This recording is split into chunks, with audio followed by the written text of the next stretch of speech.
ஸ்ரீமதே ராமானுஜாய நமஹ. ஸ்ரீமத் வரவரமுனியே நமஹ. நம்மாழ்வார் அருளி செய்த திருவாய்மொழி 3 8 பதிகத்தின் 3 பாசுரத்தில் வாச்சகமே ஏத்த அருள் செய்யும் வானவர்த்தம் நாயகனே நாளிளன் திங்களை கோள் விடுத்து வேயகம் பால்வெண்ணை தொடுவுண்ட ஆனாயர் தாயவனே என்று தடவும் என் கைகளே என்று பாடுகிறார். கீழ்பாசுரத்திலே தன் நெஞ்சத்தைப் போலவே வாக்காலும் அவனை அனுபவிக்க விழைந்தார். இந்த பாசுரத்திலே வாக்கு மாத்திரம்தான் தேவரீரை ஏத்தும்படி இருக்க வேணுமோ?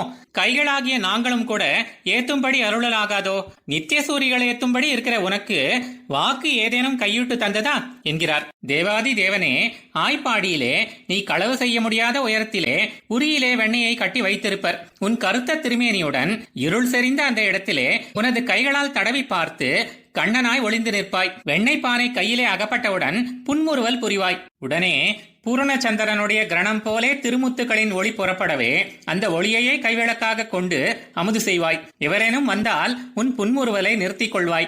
இப்படி சிவந்த உதடுகளின் நடுவே புதிதாய் உதித்த பிறைச்சந்திரன் போல உள்ள உனது அழகான பற்களின் ஒளியை எங்கும் பரவும்படி செய்து மூங்கிலால் செய்யப்பட்ட அந்த வீடுகளில் புகுந்து பாலையும் வெண்ணையும் தகுந்த நேரம் பார்த்து களவு செய்து உண்டு அதன் மூலமாக பசுக்களை கொண்டவர்களான அந்த ஆயர்களுக்கு தாய் போல அனைத்துமாக உள்ளவனே கோபாலகிருஷ்ணனே என்று இப்படியெல்லாம் கூறியபடி எனது கைகள் அவனை பிடிக்க முயல்கின்றன என்று கூறுகிறார்.